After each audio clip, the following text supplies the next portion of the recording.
Have you ever noticed how often it happens? It's 3 a.m. The world is quiet, the house is still, and yet your eyes pop open. You don't want to be awake. You want to keep sleeping. But no matter how many times you turn over, how many times you fluff your pillow, you just can't fall back asleep. If this sounds familiar, let me tell you something important. You are not alone.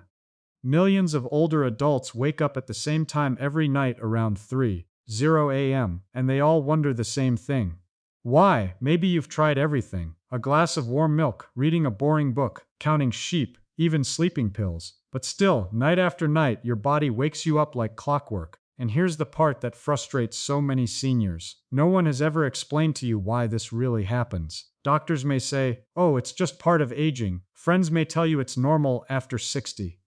But here's the truth. Waking up at 3:00 a.m. is not just normal aging. It's your body sending you a message. And if you don't listen, the problem can get worse. But if you do listen, if you understand the 5 real reasons behind this mysterious wake-up call, you can take back control of your nights and your mornings. So today I want us to have a real conversation. No medical jargon, no confusing terms, just plain simple truth. We're going to uncover the 5 surprising reasons why your body keeps waking you up at 3 a.m. And more importantly, I'll show you what you can do about it. Now, before we dive in, let me ask you to imagine something. Picture yourself lying in bed. The night is quiet, but instead of waking up at 3 a.m., you sleep peacefully through the night. You wake up at 7 in the morning, rested, refreshed, smiling. You have the energy to play with your grandkids, to enjoy breakfast with your partner, to take that morning walk without yawning every 2 steps. Doesn't that sound wonderful? It's possible, and it starts with understanding what's happening inside your body at night. So let's begin with the first reason, one that almost no one talks about, but it affects nearly every senior after 60. Your liver is one of the hardest working organs in your body. Every day it filters your blood, processes nutrients, handles medications, neutralizes toxins. But what most people don't realize is that the liver does its heaviest work at night, especially between 1 and 3 a.m. Think of your liver as the body's midnight cleaning crew. During those hours, while you're supposed to be resting, it's sweeping, scrubbing, detoxifying, restoring balance so your body can function the next day. But here's the problem. If your liver is overloaded because of heavy late-night meals, alcohol, sugary desserts, or even long-term medication use, it struggles to keep up. And when the liver is under strain, it doesn't stay silent. It often wakes you. Some people notice they wake up hot and restless. Others wake up thirsty with a dry mouth. Some even feel sudden anxiety with no clear reason. These are classic signs that your liver is waving a flag at 3 a.m. saying, I need support. Sometimes your sleepless nights aren't in your head, they're in your liver. Consider the case of a gentleman in his 70s who woke every night at exactly 3:07 a.m. He thought it was stress, but when we look closer, his main meal was always late, sometimes finishing dinner at 9 or even 10 p.m. His liver was being forced to digest a heavy load right when it needed to do its cleanup work. Once he shifted his eating earlier and lightened his evening meals, within weeks those 3 a.m. wake-ups started fading. The lesson is simple but powerful. Sometimes your sleepless nights aren't in your head, they're in your liver. Support it with lighter dinners, more water, fewer toxins, and it can do its job quietly, letting you sleep. Now, let's talk about something almost no one connects to their sleep: blood sugar. Even if you've never had diabetes, even if your doctor says your glucose levels are fine, your brain still depends on one thing to function all through the night: a steady stream of fuel. Your brain doesn't have a fuel tank. It can't store sugar for later. It runs moment by moment on the glucose in your blood. So imagine this. You go to bed at 10 p.m. You've had a nice dinner, maybe even a small dessert, some fruit, a cookie, maybe a little ice cream. Or maybe you enjoyed a glass of wine before bed. You fall asleep fine. But here's what happens next. That sweet food or alcohol spikes your blood sugar quickly. Your body rushes to bring it down with insulin. And sure enough, just a few hours later, your blood sugar crashes. By 2 or 3 a.m., your brain starts to panic. It doesn't have the fuel it needs, so it does the only thing it can. It wakes you up, and you don't just wake up peacefully. Often, your heart is racing. You might feel anxious for no reason. Sometimes you wake up sweating, or with a dry mouth, or even feeling slightly shaky. Many seniors say, I thought I was having a panic attack in the middle of the night. But what they were really experiencing was their brain's emergency alarm. We need glucose now. One senior, a lovely woman in her late 70s, came to a health coach exhausted. Every night she'd wake at exactly 3 a.m., heart pounding, her mind racing with worry. She thought it was her nerves. She thought maybe she was becoming anxious in her old age. But when asked about her evenings, she confessed she loved having cookies and tea before bed. One simple change was suggested. Instead of cookies, she tried a small handful of almonds with a slice of apple. The protein, healthy fat, and fiber kept her blood sugar steady. Within just a week, she reported sleeping through the night again. I had no idea it was my blood sugar, and that's the key point. Sometimes your 3 a.m. wake-up call isn't about your mind, it's about your metabolism. Your body isn't broken, it just needs steady fuel through the night. So if this sounds like you, if you wake at 3 a.m. with your heart racing, feeling anxious or restless, don't immediately blame stress. Look at what you're eating in the evening. Swap out the sweets, the alcohol, or the processed snacks. Replace them with slow, steady foods like nuts, yogurt, oats, or even a small slice of cheese with whole grain crackers. Your body will thank you.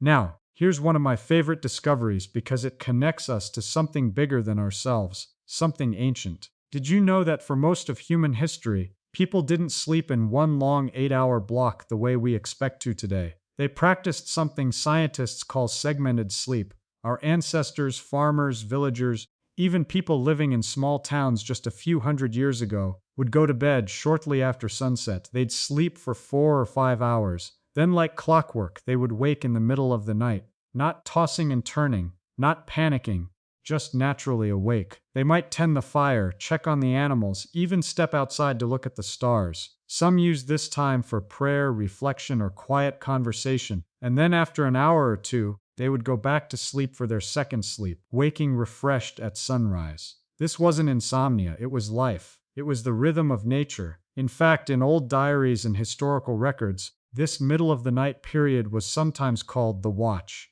It was the time when the village or the family took turns staying alert, keeping everyone safe. Someone was always awake in case of danger. Now here's the fascinating part. Those ancient rhythms are still inside us. Buried in our biology, in the wiring of our brains, is that ancestral pattern. And sometimes, especially as we age and our sleep becomes lighter, that pattern resurfaces. So if you wake at 3 a.m., it might not be because your body is broken. It might be because your body remembered its deep Now, of course, in today's world, staring at the ceiling doesn't feel helpful. You don't need to tend a fire or guard the village. But here's the key. If you understand that your 3 a.m. wake-up might simply be your body's ancient night watch, you can approach it differently. Your 3 a.m. wake-up might not be a problem. It might be your body remembering something ancient. Instead of panicking, instead of thinking, oh no, I'll never get back to sleep, you can use this time gently. Some people keep a small notebook by the bed and jot down their thoughts so their mind can rest. Others pray, meditate, or practice slow breathing. One woman shared she used to hate waking at 3 a.m. until she reframed it as her sacred hour. Now she spends that time reflecting, giving thanks, and almost always drifts back into a second sleep. The mistake is fighting it. When you resist it, your brain becomes anxious. But when you accept it, when you see it as natural, even ancient, it loses its power over you. So the next time you find yourself awake at 3 a.m., try whispering to yourself, this is just my night watch. My body remembers. I'll rest again soon. And with that shift in perspective, those dark hours become less frightening and more peaceful. Let me ask you something. When you wake up at 3 a.m., do you often feel the urge to go to the bathroom? If so, you might think, well, of course I woke up because I had to pee. But here's the surprising truth. Sometimes it's the other way around. You didn't wake up because your bladder was full. You woke up first and then your bladder signaled, since you're awake, let's go. This is what I call the silent bladder effect. As we age, our bladder muscles become more sensitive. They don't hold as much as they used to. Even a small amount of urine can trigger the signal, wake up, bathroom time. Add to that the fact that many seniors are on medications, blood pressure pills, diuretics, even some heart medications that increase nighttime urination, and suddenly your sleep becomes interrupted night after night. But here's the part no one explains. Sometimes the bladder is not really full. It's simply overactive. It's like a smoke alarm that goes off at the faintest hint of steam from the kitchen. Nothing is actually burning, but the alarm is loud enough to wake you anyway. A gentleman in his 80s told a health coach, "I get up 3 times a night to go to the bathroom. My doctor says it's just my age." But when they looked closer, they discovered he was drinking 2 big glasses of water right before bed, thinking it would keep him hydrated through the night. His bladder didn't need that much, especially not at midnight. When he shifted his hydration earlier in the day, drinking plenty of water in the morning and afternoon, but very little in the evening, his 3 a.m. bathroom trips went from 3 down to 1, and often he slept straight through until dawn. Here's another story.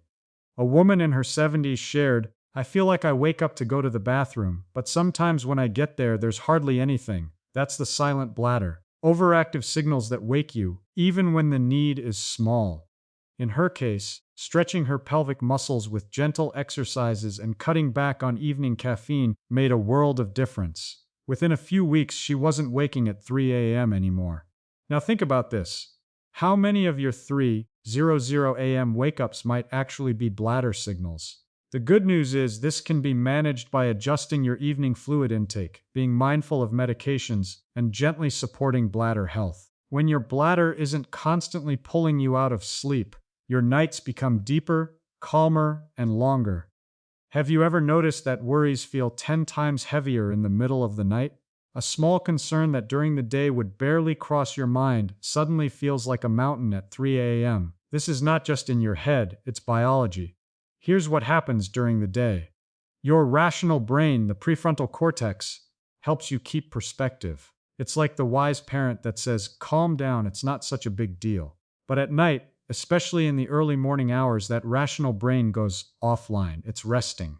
Meanwhile, your emotional brain, the limbic system, stays active, and without the rational part to balance it, your emotions run the show. Fear feels bigger. Worries feel heavier. The tiniest thought snowballs into a storm. That's why so many seniors report, "I wake up at 3:00 a.m. and my mind won't stop. I think of everything I've ever done wrong. Every bill I need to pay, every doctor's appointment, every what if in the world." By daylight, those worries shrink again. But at night, with your emotional brain in charge, they feel enormous.